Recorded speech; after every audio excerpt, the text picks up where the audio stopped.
और स्वच्छ भारत मिशन के पिछले 10 सालों की यात्रा पर नजर डालेंगे। आइए देखते हैं इस मिशन ने कैसे हमारे देश को बदला है और क्या क्या उपलब्धियां हमारे देश ने मिलकर हासिल की है। 10 साल पहले भारत ने एक महत्वपूर्ण संकल्प लिया था, स्वच्छ भारत का। एक कदम स्वच्छता की ओर चले।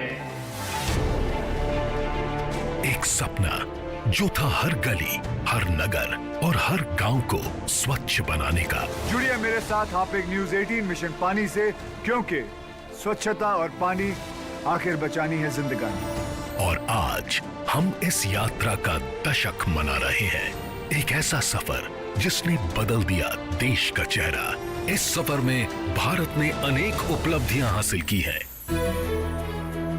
स्वच्छ भारत अभियान के 10 वर्ष बाद I see such a difference when I take road trips. I see public toilets there. आज ग्रामीण क्षेत्रों में खुले में शौच की समस्या को हल किया जा चुका है। 6 लाख से अधिक गांव को ओपन डेफिकेशन फ्री घोषित किया गया, जिसने गांव में स्वच्छता की नई लहर पैदा की। 11.28 करोड़ से अधिक इंडिविजुअल हाउस होल्ड लेट्रिन्स का निर्माण हुआ, जिसने हर परिवार को स्वच्छता की सुविधा प्रदान की। और इसकी सफलता का प्रमाण है कि आज सफाई कर्मियों और स्वयं सेवकों के साथ देश के आम नागरिक, संगठनों और सरकारों में भी एक व्यवहारिक परिवर्तन आया है, जिसने स्वच्छ भारत के स्वप्न को हकीकत का रूप दे दिया है। केंद्र सरकार ने 2.2 लाख करोड़ रुपए से अधिक का निवेश रूरल सैनिटेशन इंफ्रास्ट्रक्चर में किया, जिसने देश की तस्वीर बदल दी। स्मार्ट सिटी मिशन के तहत 100% स्मार्ट सिटीज ने 100% कचरा संग्रहण और प्रसंस्करण हासिल किया, एक अद्भुत उपलब्धि। आइए मिलकर इस यात्रा को आगे बढ़ाएं और भारत को एक स्वच्छ और स्वस्थ भविष्य की ओर ले जाएं। ये है 10 साल का कमाल, स्वच्छता का शतक होगा बेमिसाल। इतना तो आप समझ ही गए होंगे कि ये सफर आसान नहीं था। इसे कैसे किया गया, वो कौन कौन सी बारीकियां थी जिसे हम नहीं देख पा रहे हैं अपनी खुली आंखों से, इन सारी चीजों पर अब बातचीत करना जरूरी है। स्वच्छ भारत मिशन के 10 सालों पर हमारी चर्चा के लिए हमारे विशेष मेहमान अब मंच पर एक एक करके आएंगे और अपने स्वच्छता के मिशन को, इस सफर को बहुत बारीकी से आपको समझाएंगे। सबसे पहले मैं बुलाना चाहूंगी इंदौर के महापौर श्री पुष्यमित्र भार्गव जी को, जिनके नेतृत्व में इंदौर स्वच्छ सर्वेक्षण में नंबर 1 पर रहा है। जोरदार तालियों से स्वागत।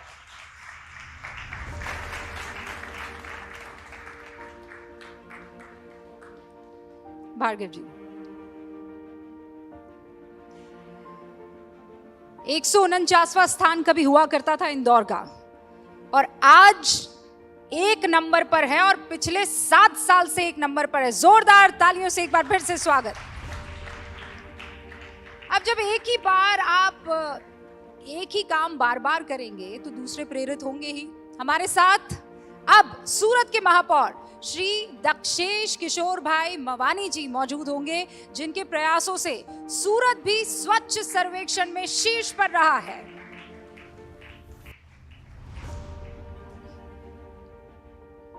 बहुत बहुत स्वागत है आपका। दोनों एक ही पायदान पर इस बार मौजूद हैं। और आपको बता दें, सूरत में तो आजकल बारात भी निकलती है तो साथ में झाड़ू होता है, ताकि कचरा हो रहा है तो सफाई होती है। और ये मैं मजाक नहीं कर रही हूँ, ये सच में होता है।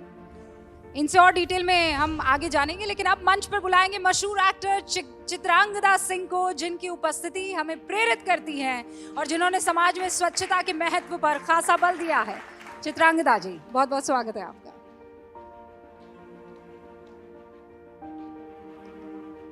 और इस पैनल में हमारे साथ जुड़ रही हैं ग्लोबल इंटरफेथ वॉश अलायंस की महासचिव साध्वी भगवती जी। बहुत बहुत स्वागत है भगवती जी आपका।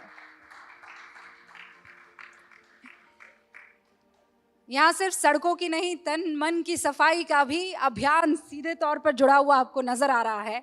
और अब हमारे साथ यहाँ मंच पर होंगे campaign ambassador actor Akshay Kumar ji. Akshay ji, बहुत बहुत स्वागत है आपका।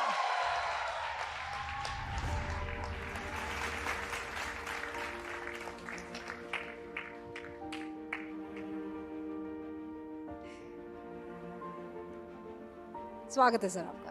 और अंत में हम स्वागत करते हैं रवि भटनागर जी का, जो कि डायरेक्टर है external affairs and partnerships racket के, जो हमारे इस मिशन स्वच्छता और पानी के सफर में साथी भी रहे हैं। बहुत बहुत स्वागत है सर आपका। तो चलिए अब पैनल की शुरुआत करते हैं। अक्षय, आप तो पूरे देश में घूमते हैं, अलग अलग जगहों पर शूटिंग कर रहे होते हैं। इससे पहले भी आपने लोगों के व्यवहार में, खासकर हाइजीन को लेकर देखा होगा, उनकी ज़िंदगी में रद्दोबदल को। अभी आपने नोटिस किया है कि उनके बर्ताव में, उनके जीने और रहने के तरीके में कुछ चेंजेस आए हैं हाइजीन को लेकर? देखिए, मैं शूटिंग के सिलसिले में देश भर में घूमता हूँ, और आज से ही नहीं बल्कि पिछले 33 साल से, जब से फिल्मों में आया हूँ, घूमते ही रह रहा हूँ। कई जगहों पे शूटिंग करता हूँ देश भर में, हर हिस्से में मैंने शूटिंग की है। लेकिन पिछले 10 साल से मैंने देश में स्वच्छता को लेकर काफ़ी बड़ा बदलाव देखा है। जैसे पिछले महीने ही मैं अपने आने वाली फिल्म जो है मेरी खेल खेल में, उसकी शूटिंग के लिए मैं उदयपुर गया हुआ था। तो वहाँ मैंने देखा कि फतेह सागर लेक पे बहुत से लोग हैं ना जो वॉक कर रहे हैं, दौड़ने आते हैं, क्योंकि वो जगह साफ है, स्वच्छ है, जिसके कारण लोगों को उनका मन करता है कि वो आए वहाँ वॉक करें। तो इससे एकदम साफ साबित होता है कि स्वच्छता से स्वास्थ्य भी बेहतर होता है, वो दोनों लिंक्ड है। और इतना ही नहीं बल्कि जहाँ तक मेरा जानना है कि Udaipur is one of the cities with the least air pollution in the country. और ऐसे ही मैं जॉली एलएलबी की शूटिंग कर रहा था, 2 की लखनऊ में शूटिंग कर रहा था। वहाँ के छोटे छोटे इलाके में भी काफ़ी साफ सफाई को लेकर लोगों में अवेयरनेस आ गई है। यही नहीं बल्कि सेल्फी की शूटिंग के लिए जब भोपाल गया था, वहाँ हमने देखा कि छोटी छोटी चाय की जो दुकानें हैं, वहाँ चाय की दुकानों में एकदम साफ सफाई का ध्यान रखा जा रहा है, जबकि ऐसा पहले नहीं था। In fact correct me if I am wrong, Bhopal 5वें नंबर पे भारत में आता है क्लीनेस्ट सिटी के अंदर, उसके अंदर आता है।